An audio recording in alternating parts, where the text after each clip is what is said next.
Hey guys, it's Dr. Cassidy here from T3 Chiropractic. Today we have Tiffany Hamilton. If any of y'all know me, you know she's one of my favorite peeps in the world. I trust her with my family's health. I mean, she probably gets a little annoyed with me with the questions I ask, but she's probably one of the smartest people I know. She is very educated in health. She has great alternative options for anything, ear infections, digestive issues. And so we just wanted her to come on today and share her genius with y'all and talk about immune health because we know during the colder seasons we get colds, flus, and try to how do we prevent getting some of those sicknesses this season. So I think the biggest thing a lot of people will ask is they go right to supplementation. What supplements can I take? And I find lots of people just over supplement. So you really need to work on diet is the number one thing I tell people. Like you can't out supplement a poor diet and no activity. So big thing is focusing on getting like sugars out of the diet. Especially those sugars that are in processed foods, focusing more on like a whole food type diet, plenty of, healthy meats, fruits, vegetables. If you're getting your sugars, you're getting it from those things, just because your body understands how to break it down better. With sugar, we know if we're eating processed sugar, it decreases your white blood cell activity within about 30 minutes of eating that sugar for about, 4 to 5 hours by about, they say anywhere from 40 to 50%. So it's pretty significant. So, you think your kid's eating a whole bunch of sugar and then you're going to the park and playing and there's a bunch of sick kids, you know that you've kind of wiped that immune response out. So more likely for your kiddo to get ill. So that would be the biggest thing, I think, during Is cold and flu food. season and all the time, really. Yeah. And talking about white blood cell count, with chiropractic adjustment, did you know that when you do get adjusted in that T spine, it does quadruples that white blood cell count for at least 20 minutes after adjustment. So go eat your sugar, they'll get adjustment. No, just kidding. Just kidding. Just kidding. Just kidding. But like, we always want no sugar all the time. But like if they start expressing signs and symptoms like congestion, what are some of the foods that are absolutely no that you need to cut out right away? Definitely dairy would be the number one. That'll definitely keep you chronically congested. Even some of these kiddos who are congested all the time, and moms are like, they're just congested. I can't figure out what's going on. A lot of times, even when they're not ill, removing that dairy will decrease those secretions and that congestion. And you were saying some of the most important things about preventing the sickness is food, but you also said exercise. So, how much like exercise and all that do you I recommend? mean, really, people should be exercising, 4 to 5 times a week if you're able to, 20 to 30 minutes of some kind of cardiovascular, whether that's jogging, treadmill, something that's getting your heart rate up. Lifting weights, like heavy lifting, is really good for you as well. So just trying to like work that into the schedule. I think as moms, because I mean, I am a mom, I have kids, and it gets busy and we forget to take care of ourselves, and that's kind of been one thing that I've struggled with, myself, and really have to just take a step back and say, hey, if I'm not healthy, then I can't care for my family well. So, trying to make it part of your daily routine, not so much like, oh, this extra thing that I have to do. And talking about your kids, I know supplements are not, I know everybody wants to know supplements, but what are the supplements that you give your kids every day that it's not seasonal, just every day, like must haves? Yeah, so we rotate our supplements. I don't really keep them on much of anything all the time except for a probiotic. But we do rotate our probiotics. But, a lot of our immune system, about 70%, stems from the gut. So we know we have to have a healthy gut. So we definitely do probiotics daily. And again, we usually will switch up what probiotic that we're doing, um, you know, every few months, just so we're getting like different strains of things. So that's one thing. During cold and flu season, like now as the weather starts to change, we start to lose some of the natural sunlight. Then I'll recommend doing like a vitamin D supplement as well. So we definitely have already kind of started that at my house just because we're losing so much light now. So those are the big ones. for sure.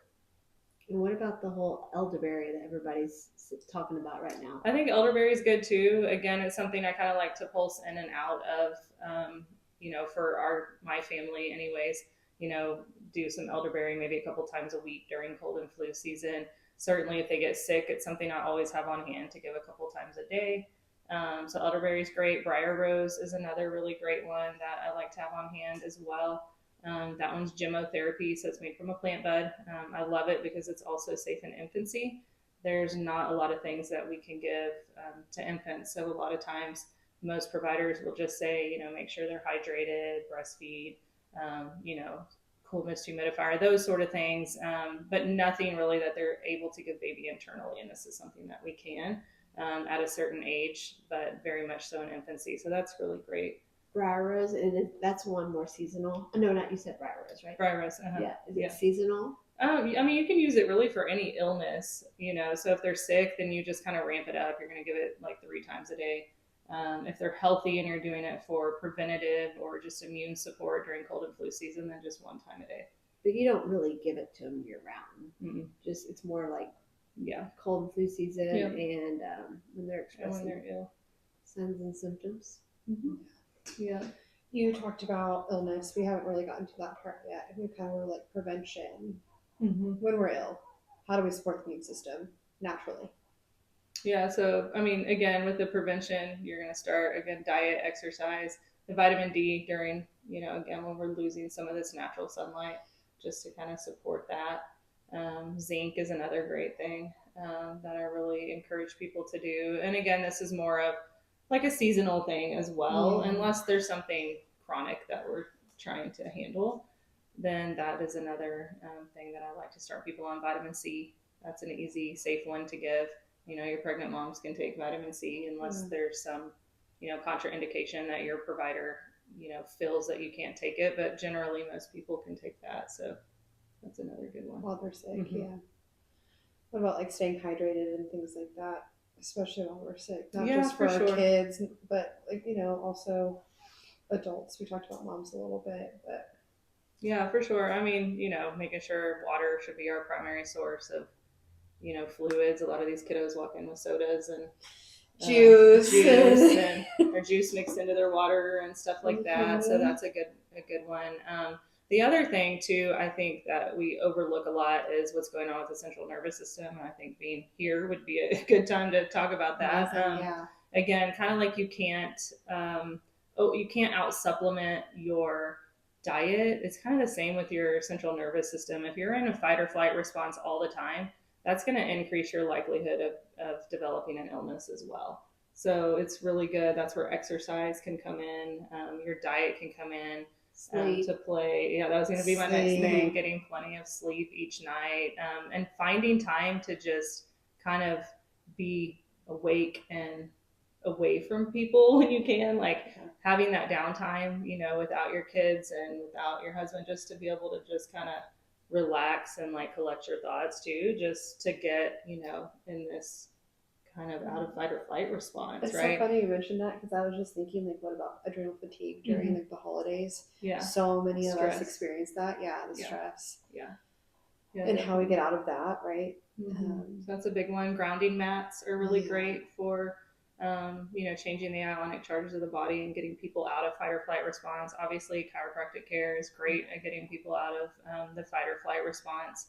So I often will encourage my patients to come, even just for, they're like, well, I don't have anything wrong with me. I'm healthy. But, I think that, again, it's something that we overlook is what's happening with our central nervous system. And sometimes we're in a really bad place before we start to become symptomatic, because it's a very slow, I guess, regression would be the right word to use, of these symptoms that are starting to pop up. And we don't really realize it because it's so subtle.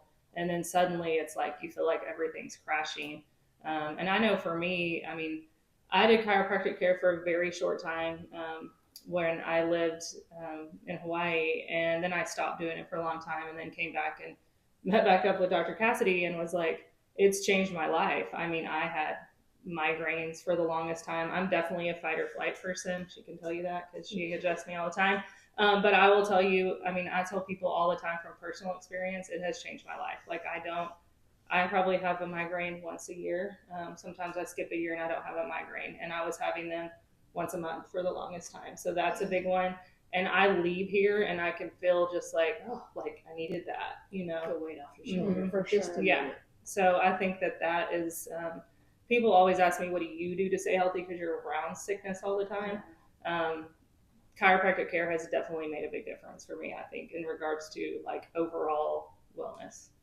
It's so funny. You said like something about there's nothing wrong with me.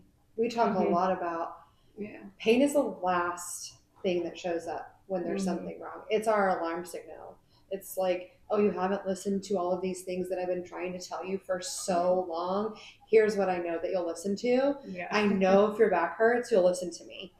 Mm-hmm. That shouldn't be our indication that something's wrong, right? That's our body saying like, help, please. Please, please, please help me. There's been all these other things that led up to it. Mm-hmm. Well, and that's one of the reasons why I take my kids to you and trust you so much is you do try to get to the root cause of things. So, you know, we have gone to pediatricians before that don't do blood work. And I feel like you're a big advocate of trying to figure out the root of problems. So, and I know like a lot of people go to pediatrician and never have blood work done. Can you tell me a little bit about why it's so important in your line of work to get to the root of the problem and to do blood work, and maybe some reasons why kids should get blood work? Because I know that's kind of a controversial thing of blood work or not blood work for kids. Yeah, I mean, at 1 and 2 years of age, right? I mean, if we go by what American Academy of Pediatrics wants you to check, a basic CBC to see if there's any kind of anemia, and then a lead level. And then aside from that, they're kind of like, if they're not symptomatic, you don't need to check labs. I'll have people come in for a lot. I see a lot of different issues, you know, skin issues to gut issues to mycotoxins or mold buildup. So, you know, kids will come in with symptoms that mimic other things. So behavior is an example. A kid who's maybe diagnosed with ADHD, they're on ADHD medications, they're having to constantly increase the dosage of ADHD medication because they haven't captured control of what's going on. Eczema issues, these sort of things that we'll see, and we need to figure out what's going on, because throwing a medication at it or putting a topical steroid on it, while it may help at the moment, it's not going to ever get rid of it. And I'll go back to ADHD. You're starting on a medication, which some people do need this medication. But if we start them at a young age and we never look for anything else, like where are we at when they're in their 30s, when they're in their 40s? You know, are we on multiple medications? Can we not capture control of it? And by doing some of these labs, we can actually get to the root cause, and then we can treat it versus just trying to guess at things. So that's, you know, I do a lot of blood work or stool testing. I mean, a lot of different specialty tests for sure. Yeah, I mean, I think a lot of people that do come in with skin issues don't really understand that there could be really a gut issue. And, you know, testing the stool or whatever you do can get to the root cause. And I think that's what makes you so different is you do get to the root cause, not only during this cold and flu season, but all year round. Anything else you want to add into? I don't think so. Yeah, I can think of. I'm like, you're quiet over there. What you got? They asked all the questions I was going to ask, so we're good. Well, we thank you so much for coming out, and we will put Tiffany's information below, so you can reach out to her. You can always send us a message, and we can get you connected with her. Like I said, my family definitely goes to Tiffany. We trust her. So we know that she would be great for you. All right. Thank y'all so much. Thanks for coming. You're welcome. Bye, y'all.